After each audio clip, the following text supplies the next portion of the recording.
Sex determination, दूसरा हमने पढ़े हैं इन्वायरमेंटल सेक्स डिटर्मिनेशन, और थर्ड हमारा है नॉन क्रोमोसोमल सेक्स डिटर्मिनेशन, या जिसको हम क्या बोलते हैं नॉन एलोसोमिक सेक्स डिटर्मिनेशन। ठीक है, दो ऑलरेडी पढ़े हैं और ये हमारा थर्ड सेक्स डिटर्मिनेशन मैकेनिज़्म है। हमें three main sex determining mechanism थे।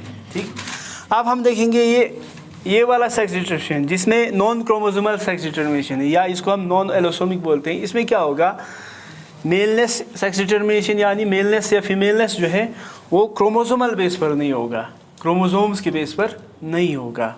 ठीक है, तो अगर क्रोमोसोम्स के बेस पर नहीं होगा कोई दूसरा चीज़ होना चाहिए।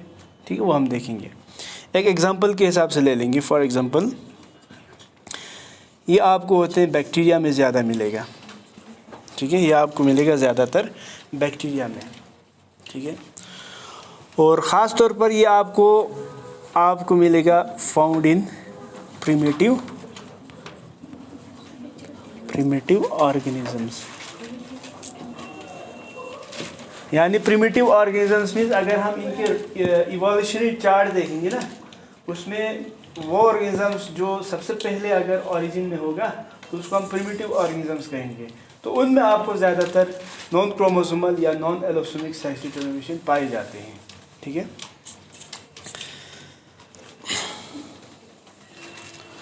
और इनमें अगर सेक्स डिटरमाइनिंग फैक्टर होगा तो वो प्रेजेंट होगा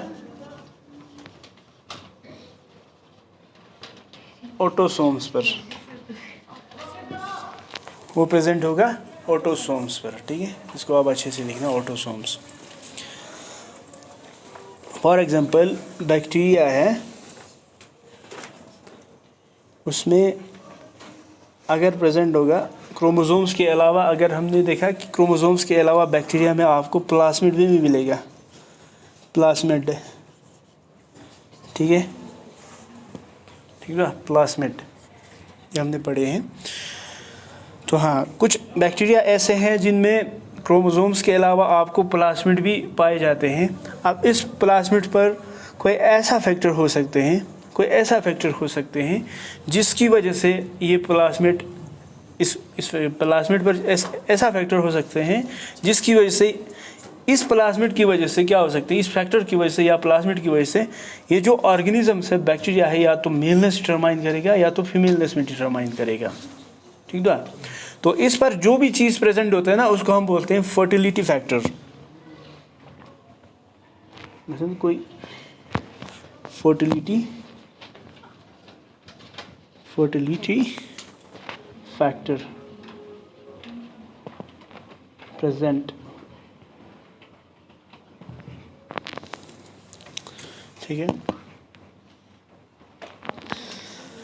अगर बैक्टीरिया के प्लाज्मिड पर फर्टिलिटी फैक्टर प्रेजेंट होगा, यानी एफ प्लाज्मिड हो गया ना, जिसको हम फर्टिलिटी प्लाज्मिड हो गया एफ प्लाज्मिड। ठीक है, यानी एफ प्लाज्मिड मीन्स वो प्लाज्मिड जिस पर फर्टिलिटी फैक्टर प्रेजेंट है, अगर प्रेजेंट है तो ये बनाएगा मेलनेस को बनाएगा।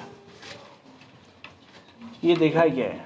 ठीक है, अगर फर्टिलिटी फैक्टर प्रेजेंट है तब जाके ये क्या बनेगा, मेलनेस बनाएगा। उसके अलावा अगर फर्टिलिटी फैक्टर अगर किसी दूसरे एक बैक्टीरिया ऐसे है जिसमें प्लाज्मिड तो है, लेकिन अगर इस पर फर्टिलिटी फैक्टर नहीं होगा तो ये क्या बनाएगा, ये बनाएगा फीमेलनेस बनाएगा। तो डिपेंड करते हैं कि इस पर फर्टिलिटी फैक्टर है या नहीं, ठीक है, जिसके बेस पर ये मेलनेस में डेवलप होते हैं या ये फीमेलनेस में डेवलप हो जाते हैं। तो ऐसे सेक्स डिटर्मिनेशन को हम नॉन क्रोमोसोमल या नॉन एलोसोमिक सेक्स डिटर्मिनेशन कहते हैं। या आपको ज़्यादातर प्रिमिटिव ऑर्गेनिजम्स या बैक्टीरिया जैसे ऑर्गेनिजम्स में आपको ज़्यादातर मिलेगा। ठीक है, चलो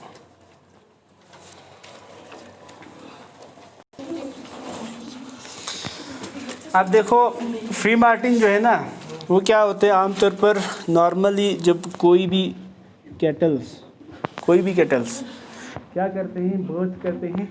ठीक है, तो अगर बर्थ के दौरान उनको ट्विंस हुआ, ठीक है, ट्विंस हुआ, तो when twins are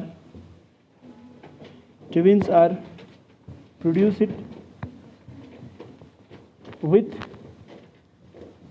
opposite sex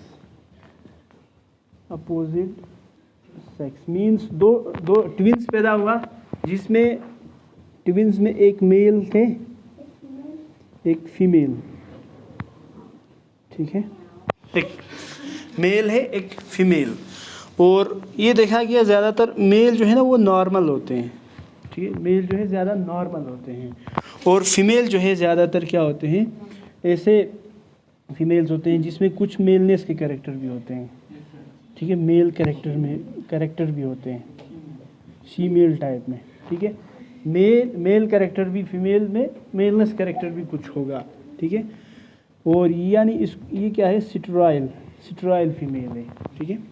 तो अगर उस टाइम ट्विन्स पैदा हुआ, ट्विन्स कैटल्स में ट्विन्स हुआ, और with opposite sex means male भी और फीमेल भी, और फीमेल में अगर सिट्रॉयल कंडीशन आया तो उस टाइम हम क्या करेंगे, इस फीमेलनेस करें, इस फीमेल को हम बोलेंगे, ये इसको हम बोलेंगे फ्री मार्टिन बोलेंगे, इसको हम क्या बोलेंगे, फ्री मार्टिन, ठीक है। हाँ, अब देखो कुछ फिशेस में, सम फिशेस गैस्ट्रोपोड्स, ऑयस्टर्स,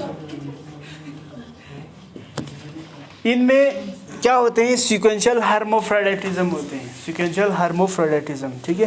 तो देखो ये क्या है, सीक्वेंशियल हर्माफ्रोडिटिज्म मीन्स यानी इनकी लाइफ में ये मेल भी बनेगा फीमेल भी बनेगा, इनका लाइफ जो है ना वो कुछ पहले, अगर पहले मेल कुछ ज़िंदगी कुछ हिस्से तक ये मेल, फिर इसके बाद ये फीमेल में कन्वर्ट हो जाता है, लाइफ के एक ऐसा पॉइंट आते हैं जहाँ पर ये फीमेल में कन्वर्ट या मेल में कन्वर्ट हो जाते हैं, ठीक है।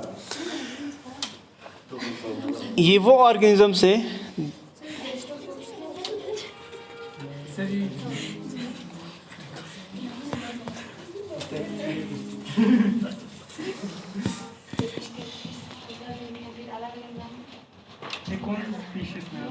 वन पॉइंट ऑफ लाइफ, ठीक है। तो ये वो ऑर्गेनिजम्स होते हैं जिनमें उनकी लाइफ के किसी भी पॉइंट पर, किसी जगह पर ये अपने सेक्स को चेंज कर देते हैं, मेल को फीमेल या फीमेल को मेल में कर देते हैं। स्टर्स में, ख़ास तौर पर स्टर्स में ये अच्छे से ऑब्जर्व किया गया है। स्टर्स में, स्टर्स मरीन एनिमल, चिंदे वाटर में रहते हैं ना, गैस्ट्रोपोड्स भी, हाँ एक्वाटिक है,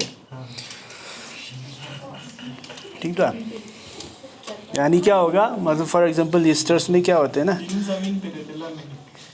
पहले ये कुछ हद तक ये पहले मेल बनेगा, फिर बाद में ये क्या हो जाते हैं, फीमेल में कन्वर्ट हो जाते हैं। अगर इस तरह से हुआ तो इनको हम बोलते हैं सीक्वेंशियल हर्माफ्रोडिटिज्म बोलते हैं, ठीक है। इनको हम क्या बोलते हैं, सीक्वेंशियल हर्माफ्रोडिटिज्म।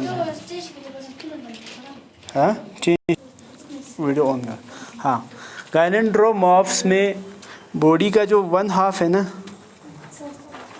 ये आपको मेल कैरेक्टर दिखाएगा, ठीक है, और बॉडी का 2nd हाफ है, अदर हाफ है, ये आपको फीमेल कैरेक्टर होगा, ठीक है।